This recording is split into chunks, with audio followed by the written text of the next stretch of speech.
quoi? Eh, ça fait longtemps que j'ai pas tourné de vidéo, franchement c'est un truc de fou, ça fait un mois je crois. J'ai fait une très belle pause, hein, voilà. Très belle, hein, vraiment. Bon, par contre, j'ai pas fait de pause sur TikTok. D'ailleurs, je vous invite à y jeter un coup d'œil. Il y a des vidéos assez fréquemment qui sont évidemment très sérieuses et très éducatives. Bref, voilà, n'hésitez pas à passer, je mets le lien en description. Allez-y, n'hésitez pas. Aujourd'hui, pour la reprise de mes vidéos, j'ai voulu faire un concept que j'ai jamais fait sur ma chaîne et j'étais chaud de ouf de le faire. Puisqu'aujourd'hui, je vais vous raconter 3 anecdotes qui me sont arrivées, 3 histoires farfeleuses, hein, voilà, qui sont apparues comme ça dans ma vie, voilà. Bon, vous commencez à me connaître, hein, voilà, vous savez très bien que dans ma tête, je suis quand même, voilà, plutôt stable. Donc imaginez un peu les dingueries qui me sont arrivées, puisque bah là, je vous avoue, c'est peut-être les 3 pires choses qui me sont arrivées dans ma vie. Bref, on perd pas.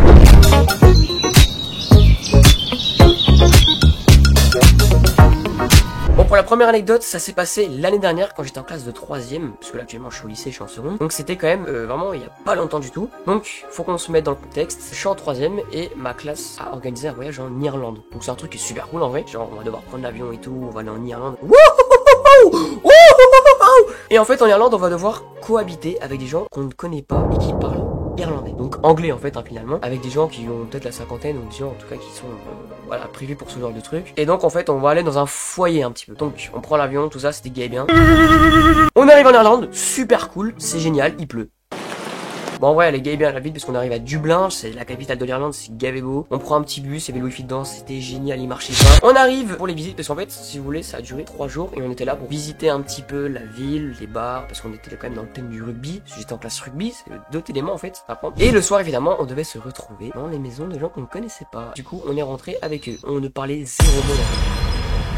Bon, on arrive dans la maison, c'est super propre, c'est super cool, ils sont grave accueillants, je sais pas ce qu'ils disent en anglais, mais voilà. Enfin bref, on communique un peu avec eux, on dit qu'on s'appelle si, ça. Alors, juste le truc qui va être marrant avec cette histoire, c'est qu'il y en a, ils vont se reconnaître, parce que du coup, j'étais avec 2 de mes amis. Donc, arrive le soir, on est dans la maison, je crois, on était en train de jouer à Rocket League Sideswap, c'était un truc de fou. On est dans notre lit, et arrive un moment où j'avais un petit peu mal au ventre. Je me dis, ah merde, ça fait longtemps que je suis pas allé au shot. Je comprends la dinguerie qui va arriver.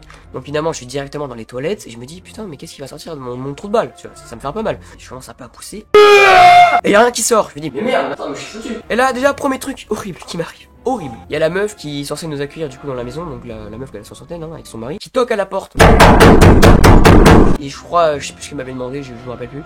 Mais je crois qu'elle était pressée, hein, donc déjà j'étais pas bien. Donc je continue un petit peu à pousser, voilà, mes petites aventures. Et là, bingo, j'arrive à sortir le bonze. Donc là, je sors le truc et là... Les mecs, je crois que c'est un truc que j'ai jamais sorti de ma vie. J'ai sorti un caca, les mecs, c'était quoi? Allez, c'est pas très grand, c'était peut-être comme ça. Je crois les toilettes, elles avaient changé de couleur, il y avait une autre odeur dans la pièce, il y avait un écosystème qui se crée en fait. Et là, arrive le moment, du coup, bah tu t'appuies sur le truc pour tirer la chasse d'eau, quoi. Normal. Non, viens, ça dépend des chiottes. La merde, elle passe pas. Je venais littéralement de boucher les chiottes. Des gens que je ne connais pas en Irlande. Déjà les gens là qui couillent des bronches et les gens là qui connaissent pas, c'est horrible, c'est horrible. Bon j'avais pas trop le choix du coup. Mais là du coup j'étais dans une situation de merde. Une grosse merde du coup bah tu vois. Sauf que là la meuf elle revient toquer à la porte. Non mais là. Est-ce que ça va? You are good? Et je dis yes j'ai bientôt fini quoi. Donc là j'étais littéralement bloqué avec ma merde dans les chiottes qui montaient comme ça. Hein. Donc là j'étais en train d'appuyer, je me dis mais comment je vais faire? Parce que je vais pas prendre le truc qui permet de déboucher les chiottes à eux, sachant qu'après ça il va devenir tout noir voire bleu. Parce que le caca il était vraiment très étrange. Hein. Et là vient une idée en tête, une idée quand même très parfumeuse, hein, vous me connaissez. Je pense que c'est le truc le plus dégueulasse que j'ai fait de ma vie. Je vais vous dire maintenant ce que j'ai fait avec le caca pour qu'il passe dans les chiottes. J'ai tout simplement pris ma trousse de toilette et j'ai sorti une brosse à dents et j'ai assassiné mon caca. Pourquoi? En gros j'ai pris le manche et j'ai tout simplement découpé ma merde dans l'eau quoi. Voilà, comme un boucher. J'ai des images en tête, il y a des regards qui sont quand même très durs, oui. Bah, c'est quoi le pire? Bah, c'est que du coup, c'est passé. Du coup, je vais déboucher les chiottes. Donc voilà, ça c'est la première anecdote. Ah, par contre, truc un peu horrible, c'est que la brosse à dents que j'ai utilisée pour couper l'excrément, hein, c'est celle-là. Ok, pour la deuxième anecdote, elle est quand même très différente de la première. On n'est pas sur du caca, hein. Ça s'est passé il y a très récemment, voilà. J'étais avec Nolan. Donc Nolan, vous le connaissez, il est déjà apparu sur cette chaîne, sur des anciennes vidéos. D'ailleurs, on fera un jour une vidéo pour réagir à mes premières vidéos sur YouTube. Ça sera dans longtemps, mais voilà. Donc, pour la deuxième anecdote, j'étais avec Nolan. C'est mon meilleur pote. Et en fait, bah, on est cons, hein, tous les deux. Voilà, hein.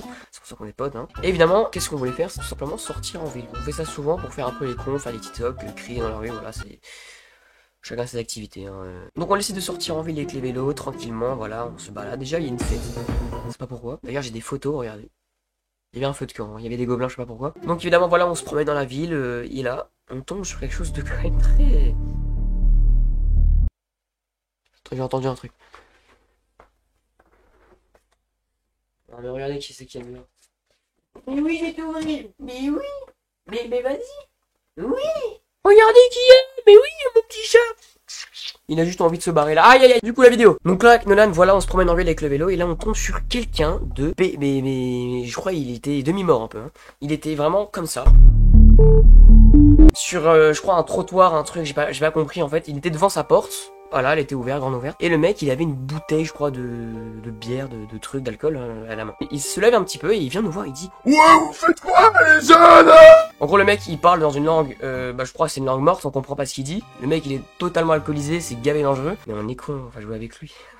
On le provoque. Mais pourquoi Nolan, t'as eu cette idée? C'est même pas moi qui voulais le provoquer, c'est Nolan. Voilà, je le manque du toit et je suis un bâtard, ok? Du coup, on commence à provoquer et regardez, j'ai un rush d'une vidéo parce qu'on l'avait filmé, c'est beaucoup trop drôle.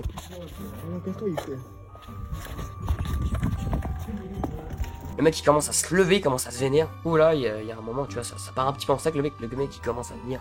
Ouais, t'as un problème et tout. Et il a voulu se battre avec nous. C'est pas une blague, il a commencé à venir devant nous et tout. Ouais, il a commencé à prendre à mon autre pote. Alors, je vais pas dire son prénom parce qu'il veut peut-être pas forcément apparaître dans la vidéo. Mais on était qu'un pote à mon meilleur ami. Et il s'est fait encercler par le mec. Genre, le mec il l'a mis dans un coin. Il a commencé à dire écoute, tu peux me faire confiance et tout. En gros, le mec était littéralement perdu. Je sais pas ce qu'il foutait. En tout cas, il voulait. Je sais pas, il est bizarre. Bref, du coup, on décide quand même de s'échapper parce que bah on va éviter la mort quoi. Et en fait le mec après il va se barrer en ville, genre il va se promener comme ça là.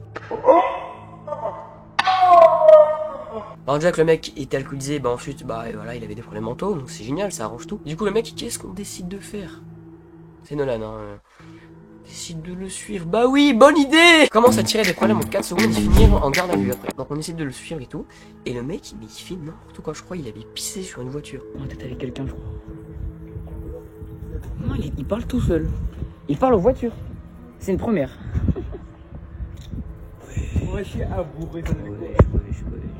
Ah, bref, le mec il est totalement starbé, le mec il crie dans la rue, ça devient un peu glauque. Et là du coup on commence à me dire, mais attends mais le mec il est dangereux. Parce que le mec il commençait à aller voir des enfants. Rappelez-vous, il y a une fête à côté. Et là il commençait à aller voir des enfants, à leur tenir la main et tout. Ouais, je vais t'accompagner et tout. Attends mais c'est un pédophile là. Donc il était quand même sacrément dans la merde. Et là il y a des gens, du coup les organisateurs de la fête hein, finalement, commencent à voir un peu que le mec il est starbé, hein, il y a un problème. Et il commence à appeler les flics. Normal jusque là. On attend et tout, le mec il se pose dans un coin, il pleure, je sais pas si. Il est bizarre le mec là, c'est un SCP. Et donc on se cache derrière une voiture et il y a des flics qui arrivent, ils sont 4. Ils sont 4. Il n'y en a pas qu'un seul, ils sont 4. On avait discuté avec un des flics. Le mec il dit oui, il est connu des services de police. Et là le mec il commence à s'embrouiller avec les flics. Ouais, lâchez-moi. Il commence à repousser les gens, enfin bref, c'était une dinguerie. Et après il nous disait voilà, il est connu, il était alcoolique, il faisait ci, il faisait ça, il avait frappé des gens. Le mec il avait une tête, c'était Game of Thrones, j'ai pas compris. Ça fait très peur, j'ai failli mourir ce jour-là puisqu'il a quand même failli nous agresser. Voilà, hein. Il y a plein d'autres histoires qui me sont arrivées comme ça avec Nolan. Parce que de toute façon, il fait des trucs avec lui. Il y avait des gens sur un banc, je crois. Bon, c'est pas une anecdote, mais c'est rapide où ils étaient venus, ils commençaient à dire des trucs racistes sur notre pote, Maître Gims, tout ça parce qu'il était noir. Trop drôle la blague, moi après j'aurais rigolé aussi. Je suis pas raciste hein. Enfin bref, évidemment, on fera une vidéo sur les anecdotes. Bref, passons à la dernière anecdote. Alors pour la dernière anecdote, elle est quand même très courte, mais ça m'a un petit peu traumatisé. Il y a un soir où j'étais en train de tester un peu des outfits. C'est pas du tout l'heure pour le faire. En gros, il était à peu près, je crois, 23h. Je devais déjà être au lit. Mes parents, ils étaient là dans la lit, puis on sait. Et ben moi non. Moi j'étais vraiment debout comme ça en train d'essayer des habits. Et là je vais dans la chambre de ma soeur parce que c'est là où il y a des expositions d'habits. Donc en gros des pantalons, des trucs comme ça et tout. Et là je commence à un peu tout essayer et tout. Parce que c'était mes pantalons à moi. Et là il y a mon daron, il rentre. Il rentre dans la chambre. Moi je suis choqué un peu, je dis mais qu'est-ce qu'il fait là? Putain il dort pas lui. Et mon daron il me sort. Mais qu'est-ce que tu fous? J'étais dans la merde. Je pouvais pas sortir. Ouais je suis en train d'essayer des habits. Il était quasi minuit. Et là, coup de génie, je lui sors. Non mais je transpirais et tout, j'étais en train de changer de caleçon. Mon père il dit ok, pas de... Le lendemain, il a refait la même chose et son père est revenu dans la chambre et il s'est fait déglinguer la gueule.